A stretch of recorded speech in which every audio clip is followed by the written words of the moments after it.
Assalamualaikum warahmatullahi wabarakatuh. Perkenalkan, nama saya Syarani Aulia Fitri dengan NIM 24121023. Di sini saya akan membacakan atau membuat video praktek tentang self introduce atau video perkenalan diri serta membacakan vocab-vocab yang telah dipelajari di dalam bahasa Inggris bisnis. Assalamualaikum warahmatullahi wabarakatuh. Good morning everyone. Let me introduce myself. My name is Syarani Aulia Fitri. You can call me Au. I'm from Padang City. I was born in Padang City, November 3 November 2005. There are 5 people in my family. There are father, mother, and I have 2 brothers. I'm the first child. I live in Rawang. My hobbies are makeup, cooking, and writing. I studied at Vocational High School to Padang. Now I am studied at the first degree of management at Faculty of Economic and Business in Universitas Dharma Andalas. I hope in the future I will be a successful businesswoman and make my parents proud. I take business English in odd semester course for 2 credit. I studied every day. I studied it 4 p.m. until 6 p.m. in the classroom 1x2. I will study for 14 weeks and I will get mid-semester exam on 8 week and semester exam on 16 week.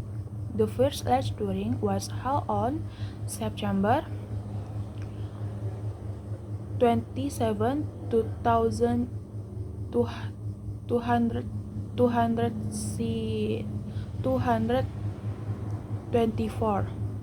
There are more than 15 students who study with me. To teach of the students in the class are female. They come from some and village in Sumatra. The material that I have studied are human resource, marketing and sales, about finance and accounting, and about banking. I want to inform some vocabulary that I like to know their meaning in human resource. They are 1. Allowance atau uang saku, yaitu tambahan uang saku atau tunjangan yang diberikan kepada karyawan di luar gaji pokok. 2. Basic salary atau gaji pokok, yaitu imbalan dasar yang diberikan perusahaan kepada karyawan. 3. Payslip, yaitu slip gaji atau dokumen yang diberikan oleh pemberi kerja kepada karyawannya yang merinci gaji untuk periode pembayaran tertentu. 4. Promotion atau promosi, yaitu kegiatan untuk mengenalkan produk atau jasa kepada masyarakat dengan tujuan menarik minat masyarakat tersebut. 5. Sick leave atau izin sakit, yaitu cuti sakit yang diberikan kepada karyawan yang tidak bisa hadir untuk bekerja. 6. Working day atau hari kerja, yaitu jumlah waktu yang harus dikerjakan seseorang pekerja untuk mendapatkan upah harian dari perusahaan tersebut. 7. Recruitment atau perekrutan, yaitu proses mencari seseorang yang proses mencari dan menyaring, memilih calon karyawan yang sesuai dengan persyaratan. 8. Perform appraisal, yaitu penilaian kinerja, yaitu proses evaluasi kinerja karyawan secara berkala. 9. Marketing leave atau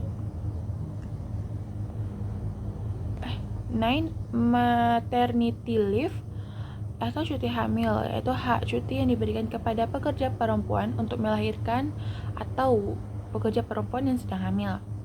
10. Workplace atau tempat kerja, yaitu lokasi fisik tempat karyawan melakukan pekerjaannya. Second, about marketing and sales, there are 1. Brand atau merek, yaitu istilah atau simbol atau logo atau nama pengidentifikasi yang digunakan untuk perusahaan untuk membedakan produknya dengan produk dari perusahaan yang lain. 2. Profit atau keuntungan, yaitu laba atau keuntungan yang dihasilkan perusahaan atau seseorang dari kegiatan berbisnis. 3. Investor atau penanam modal, yaitu seseorang atau perusahaan yang memasukkan uang ke dalam proyek atau usaha dengan tujuan untuk mendapatkan keuntungan. 4. Founder, pendiri, yaitu istilah yang digunakan untuk seseorang yang mendirikan atau membangun suatu bisnis. 5. Purchase, membeli, yaitu kegiatan membeli barang atau jasa yang diperlukan perusahaan.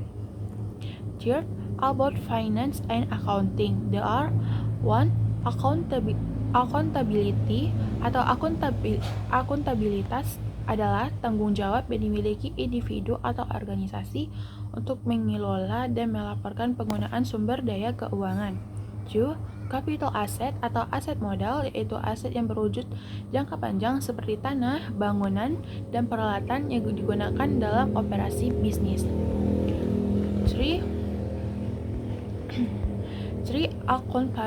Account payable atau utang usaha, yaitu kewajiban perusahaan untuk membayar kepada pemasok atau kreditur atas barang atau jasa yang sudah diterima tapi belum dibayar. 4. Account receivable atau piutang usaha, yaitu uang yang harus diterima perusahaan dari pelanggan yang telah membeli barang mereka secara kredit. 5. Budget atau anggaran, yaitu rencana terorganisir untuk menabung dan membelanjakan berdasarkan perkiraan pendapatan dan pengeluaran seseorang. And finally, 4. About banking. There are 1. Bank account atau akun bank, yaitu sebuah ruang pribadi yang dibuka bagi nasabah di bank untuk melakukan transaksi keuangan. 2. Deposit atau setoran, yaitu penempatan uang ke dalam rekening bank untuk penyimpanan aman untuk mendapatkan bunga. 3. Withdrawal atau penarikan, yaitu tindakan mengambil uang dari rekening bank. 4. Interest atau bunga, yaitu biaya yang dibayarkan oleh peminjam kepada pemberi pinjaman atas pengurangan uang yang dipinjam.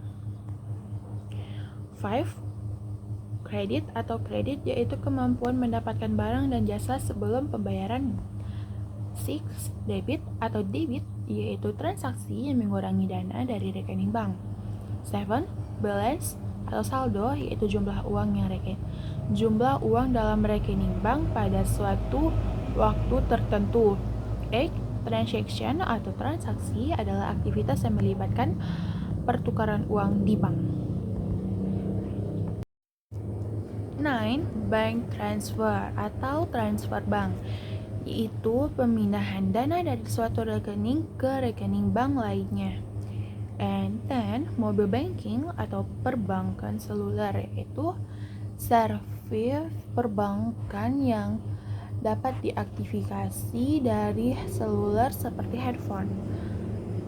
I have studied the business English thoroughly and I will do well on the subject and get a good marks. That's all for today. Thank you for attention. See you. Wassalamualaikum warahmatullahi wabarakatuh.